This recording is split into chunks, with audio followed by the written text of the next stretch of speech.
On today's podcast, we will be discussing some sensitive topics. Some of the language might not be suitable for all listeners. Listener discretion is advised.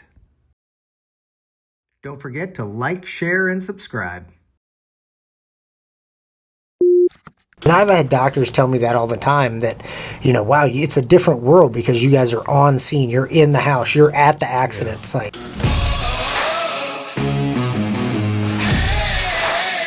You are listening to EMS with your hosts, Erik Axene and Matt Ball.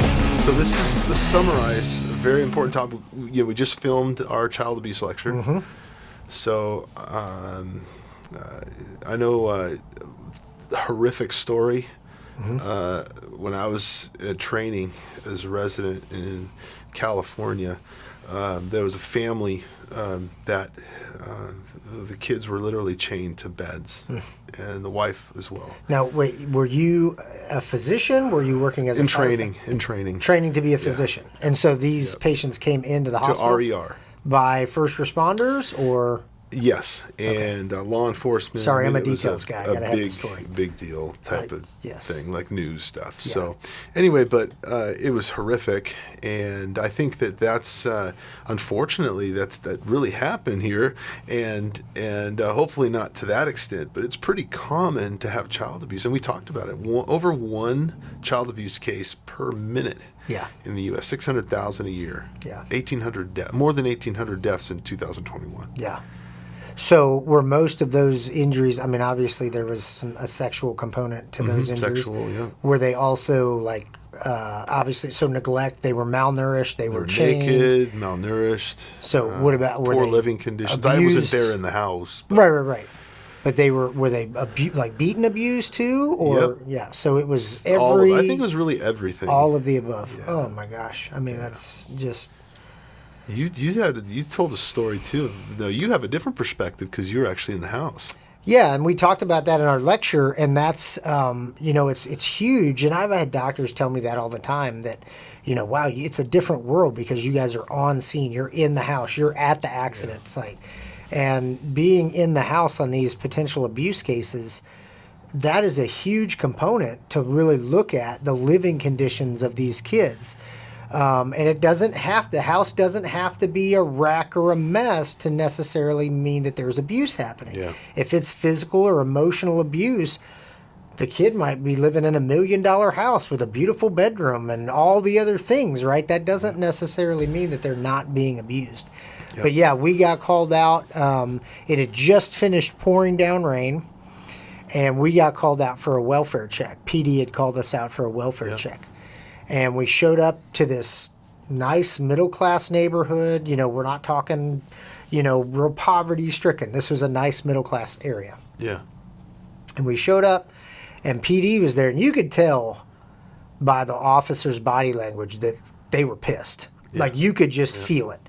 And they said, your patient's across the street. And we were like, okay. So we go across the street and to another house, and there was this couple there that had this baby. And they said that the dad had come home from work while it was pouring down rain and just happened to notice across the street this little baby, about 18 months old, was outside of his house in just a diaper in the pouring down rain. Well, of course, being a good human being, was like, what is going on? That's not right. So he goes over, gets the kid, tries knocking on the door, ringing the doorbell to get somebody at the house. Nobody answers the door. So he's like, well, I can't just leave this kid out here, obviously. So he takes the kid back to his house with his wife, clean the kid up, dry him off, all those things, and they contacted authorities. So we check this kid out, and then we're going over to the other house to figure out, and then the police officers meet us outside, and they say, hey, there's 3 more kids upstairs we need you to check on. We're like, okay. Oh, gosh. So we walk in the house, and like I say, there was 3 or 4 cops there, and you could just tell by their body language they want to kill somebody.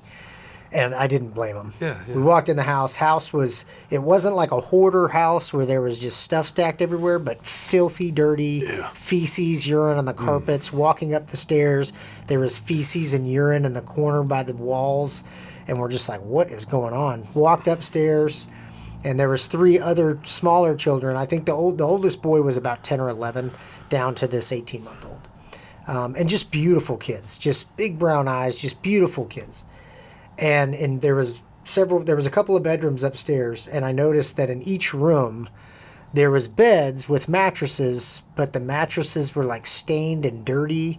No mattress cover, no sheets, no blankets, no nothing. And these 3 kids, 2 girls and a boy, were sitting on this dirty, filthy mattress just watching the TV in one of the rooms. Right.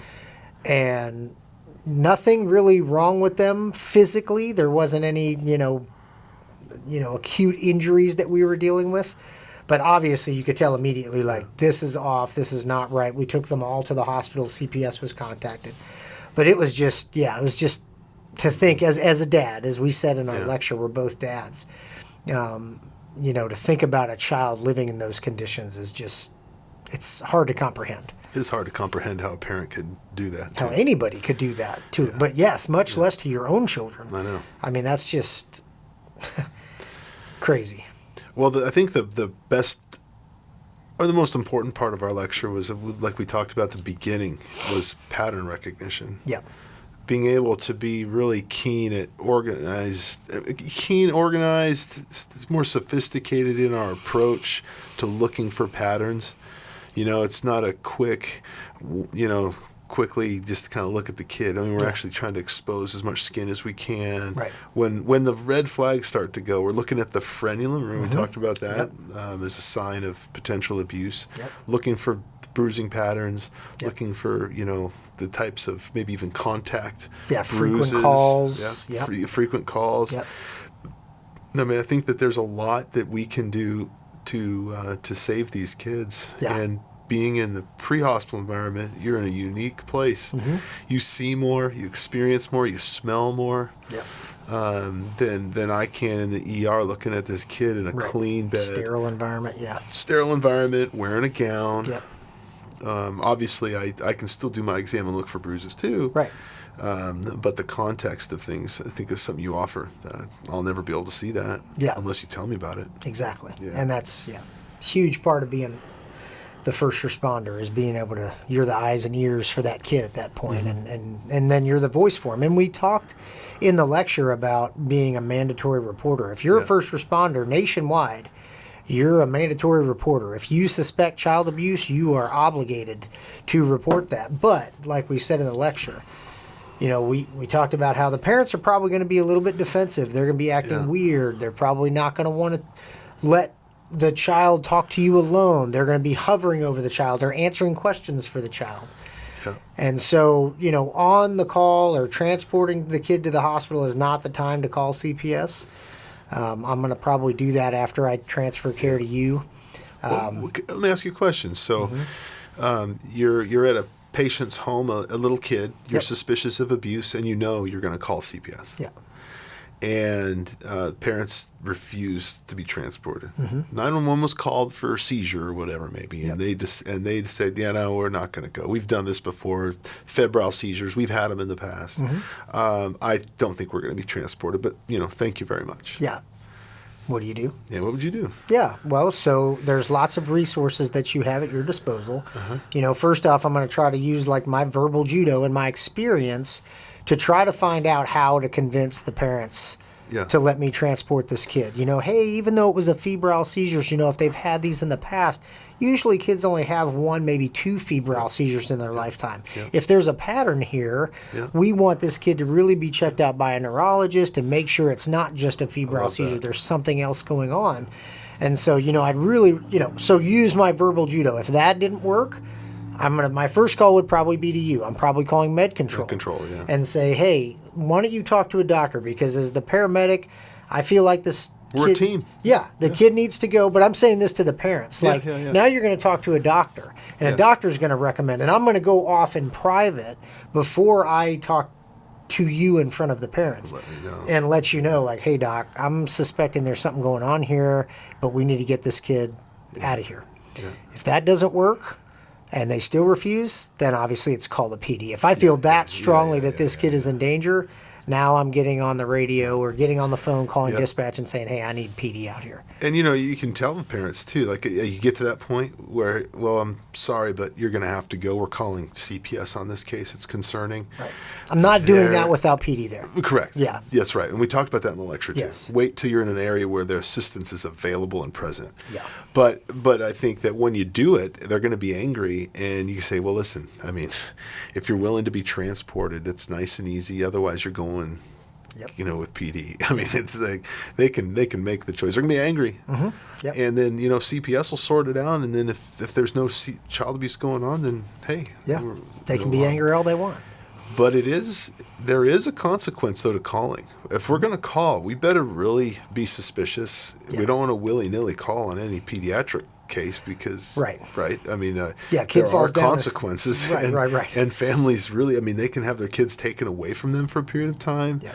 The police, interviews, even potential, punishment or not punishment, but time away from your kids. I mean, that's terrible, right? Yeah. If it was unnecessary, right.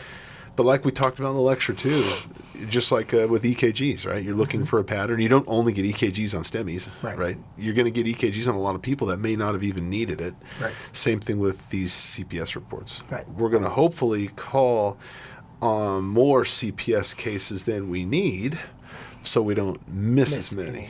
Yeah, because how many kids is acceptable to miss a case of abuse in? Well, that's exactly right. There's none that are acceptable. And the reality is we're going to miss some. I mean, I wish we would miss zero. But we miss about, up to 64% in the ER. As good as we might be, we're going to miss some. Yeah. There may be no physical sign of it, and nothing was said about anything that even hinted at a red flag. Yep. Just looked, like you said, a really nice, healthy family. Yeah. That's what it looked like from the outside. Yep. What happens behind closed doors, though, could be horrific, potentially. Yeah. And a lot of times, and I mean... Good Lord, turn on a documentary and watch, or any of those things. These cases aren't always these horrific. There was just a case that came out about a therapist and a mom who had a massive YouTube channel, hugely successful. This mom was known on her YouTube channel for being like teaching other mothers how to mother their kids. And I don't know, they had like 4 or 5 kids or something like that. So outward appearances was like, even teaching how to parent? Yeah, they had a very popular YouTube channel designed around how to parent their kids. And that was kind of her thing on YouTube, is that she would make videos about, this is my son and he's doing this or whatever the case may be. But that was the whole gist. That was their content, essentially. Come to find out, she was abusing all of her children. She was in a lot of neglect and physical abuse. She was abusing all of them. Her and this counselor, who is a family counselor, who was also involved in this thing. They were jointly involved. So my point is that, it's not going to be, this terrible looking situation or these, ragged looking people. These could be people living in $1 million houses that you just never can tell. Yep. You never can tell who is going to be doing these kind of things. And so you always got to have your spidey senses up, so to speak, of when you walk into these calls. It's sad. And it's sad to think that we're going to miss it no matter what, but if we can use that acronym, I really like it, the 10-4 faces P. Yeah, I think that those are the types of tools that we can have. I know in our department we've talked about posting that inside the med unit just so we have access to it, or throw it in the front, of your protocols. Yeah, it's one of those things that you might not need to memorize, but hey, this seems weird. Let me pull that out. And it's easy, 10-4. Yeah. That's a commonly thing. They add the faces P later, but the 10-4 is an easy way to remember. TEN stands for torso, ears, and neck. Yep. Areas where somebody less than 4 years old should not have injuries there, or it's at least a red flag. Right. Less than 4. And then the other meaning for 4, not only is this meant as a screening tool for children less than 4 years old, but it's also a reminder of bruising. Right. Any bruising in a 4-month-old or younger, never appropriate. Right. We gotta dig deeper on those and maybe file that report. Yep. Faces P F, we learned about the frenulum, an important piece of anatomy to know when you're looking for abuse. A, angle of the jaw. Again, not normal for a kid to get a broken jaw or an injury to the angle of the jaw. Right. C, the cheeks, the fleshy part of the cheeks. You fall or you're rough housing. It's normal to get a cut over the bones underlying the face in some instances, but an injury to the fatty parts of the cheek, that's not normal. Right. And it should be a red flag to us. The E is the eyelids. Eyelids uncommon, again, protected by the orbit, and again, an eyelid injury is a red flag. And then the S, of course, subconjunctival injuries. That's the white part of the eye. Not a good thing. And then the P, of course, so 10, TEN, 4, faces, P. The P stands for patterns. And we talked a lot about that today. Yep. Let's talk about patterns of bruising. What are bad patterns of bruising? Well, we've learned this ever since paramedic school. Like bruises of different stages of healing. Yep. Right. So you show up and maybe they've got bruises on this arm that they look fresh. So they're swollen. They're purple, red. They look very fresh. And then over on this arm, you've got yellowish, brownish bruises that aren't swollen. Oh, those look like old bruises. Those look like new bruises. Or maybe it has like a hand pattern. Like where they were grabbed and pulled. Like that's not normal, right? Or we talked about in the lecture a lot of the back injuries. Correct. Like, and it's terrible to think about this, but getting whipped with electrical cords or belts or belt buckles or any of those things. Typically, those patterns are going to be on the back, because what's the child going to be doing? They're trying to protect themselves. Right? So they're not standing there like this, like, go ahead and smack me with that belt. No, they're like this. They're cowering. They're protecting themselves. And so when you see these, there's no, like, a fall isn't going to have an electrical cord shaped whip mark on the back of, that doesn't happen. No. So, but again, kid playing baseball, takes a baseball to the face.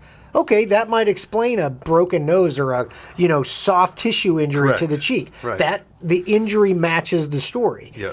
But you go to a house and you've been here. You were here 3 weeks ago. Johnny was playing baseball in the backyard. Exactly. Or Johnny fell. Johnny's 3. Yeah, exactly. Exactly. Yeah. Or you were just there 2 months ago. Yeah. And Johnny had a broken humerus from a fall. Like, kids aren't going to break their humerus typically. They're going to break maybe their forearms, have a Fuchs injury where they, get that Colles fracture, something like that.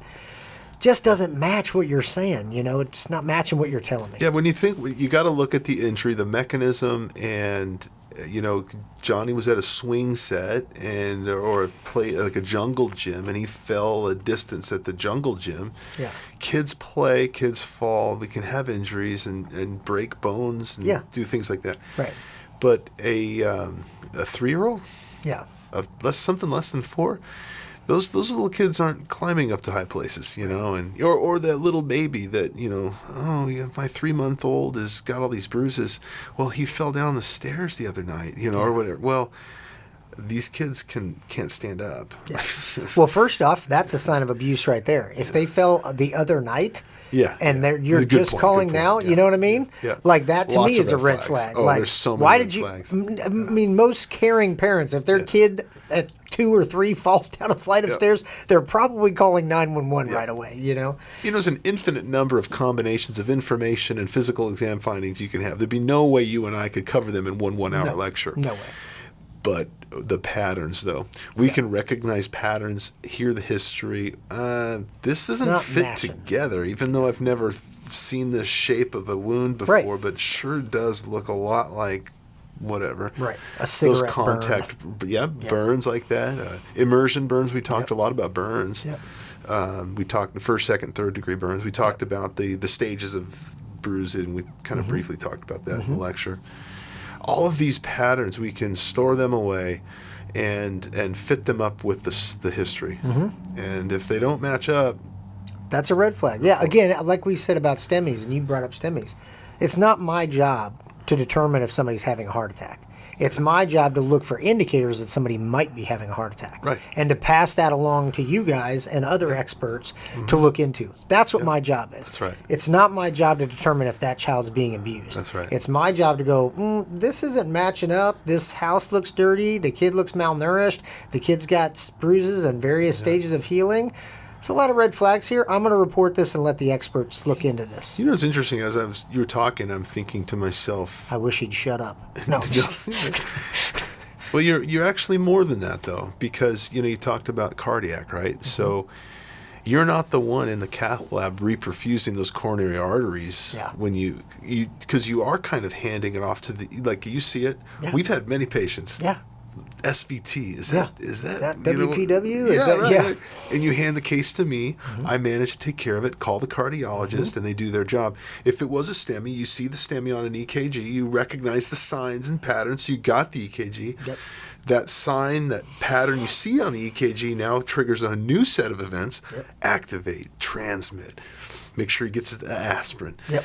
Activate the cath, all that jazz. Yeah. Get him to the right facility, right? And then you hand it off to the ER doctor. The ER doctor does their thing. I do my thing. And then I hand it off to the cardiologist who actually does the reperfusion that actually fixes the problem. Right.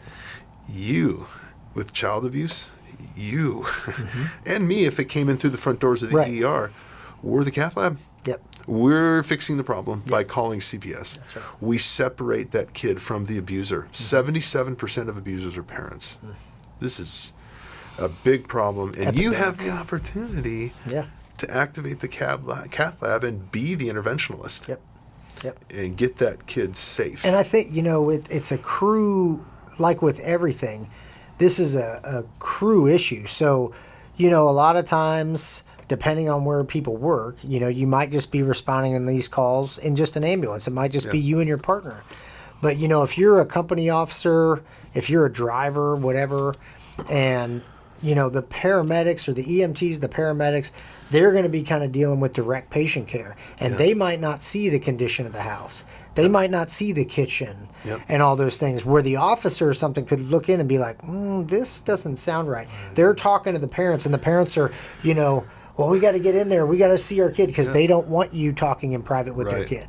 So it really takes a crew effort. And so, if you're that company officer, if you're that driver, that extra firefighter who's seeing more information, make sure you tell the treating EMTs and paramedics that, so that they can document that information. Because like we talked about at the end of our lecture, documentation is a huge part of this. A lot of times these cases, like I'm sure your case went to court. Oh, yeah. Probably a huge court case. Yeah. And did you get called into court on that? No. Yeah. I just, the treating physicians, they were, the RER is pretty big. I wasn't part of the treatment team. You were just a baby doctor?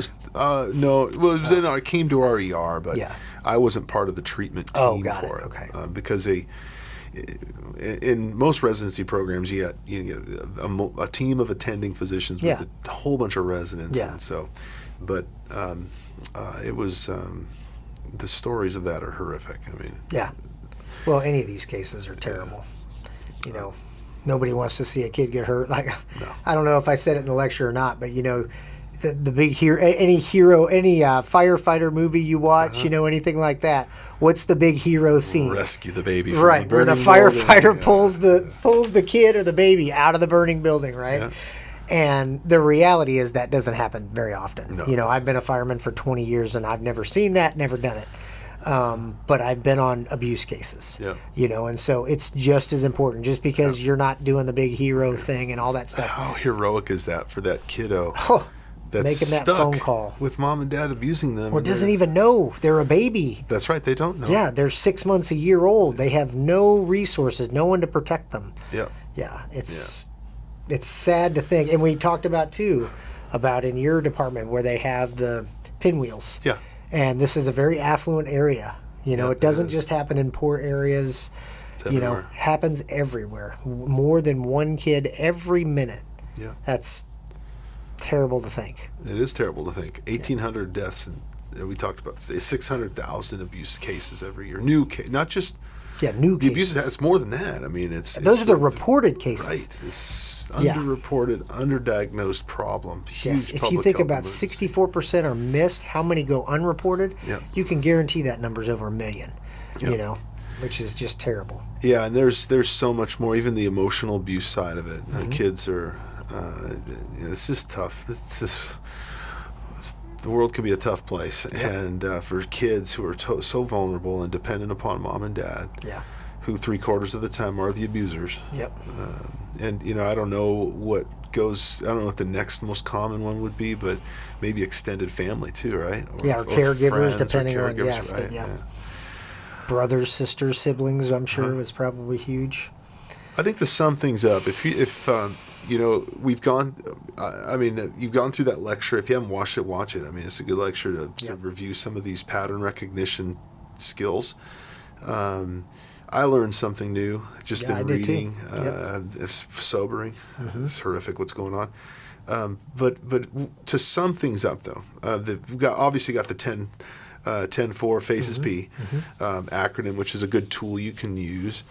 But if you were gonna say something to a new paramedic who's learning, who's gonna see thousands of patients in his or her career, what advice would you give them about child abuse? It's that it's not going to be. It might not be obvious. Again, you might be in $1 million house and the kid might look fine, but there'll be signs. Okay, how's the kid interacting with the parents? Are they being vague about what's going on? Oh, no, I'm fine, like we talked about in our lecture. So I would just say it's a bigger problem than people think until you really start looking into the statistics and you're like, wow, this is a bigger problem than I thought it was, or this happens in my town. I didn't think this happened here. We live in a nice area.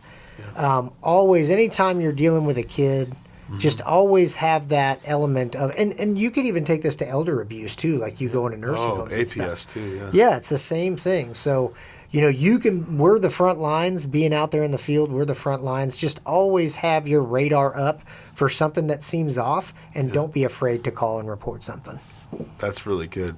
I would say let the physical exam talk to you. These kids don't know that what's happening is bad. Is wrong. They wouldn't know to verbalize. That's right. You ask, hey, Johnny, do you feel safe? If you did ask that question, Johnny. Oh, yeah. Of course. I mean, Doesn't know any life. difference. This is what he knows, exactly. right? It's normal to be chained to your bedroom. Yeah. The only way to get the truth, the only way to let that kiddo talk to you might be that physical exam. Just behooves us to do a thorough, meticulous, systematic physical exam. And if you see any red flags, you just pull up the sleeve, you see some bruises and some more bruises. Check the frenulum. Yep. Lift up the back Holy of the shirt. crap, Look at their back. This is not looking good. Yeah. And then you start seeing more, and then the 10-4 phases P. Oh, wow, this is, let the physical exam talk. Be thorough, meticulous, and systematic. And document it. Heavily, yeah. And be strategic in your communication, too. Yes. We got more than one point, but there's lots of stuff. Lots of levels to it, yep. Well, it's not a fun conversation, but it's an important one. So. This is I guess it's worth even mentioning too that as we talk about this sobering subject is that this is part of the reason why burnout. I mean, these are the these calls are tough on the responders too. Yeah, for sure. Yeah, this is not easy. So there's a moral injury with these types of things, and then even to think about.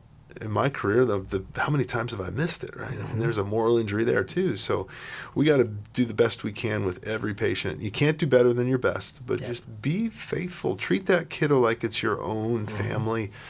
Really, you may be the one saving their life. Next week, they could be in the morgue. You never know. So anyway, good lecture we did. Watch it if you haven't. Child abuse lecture.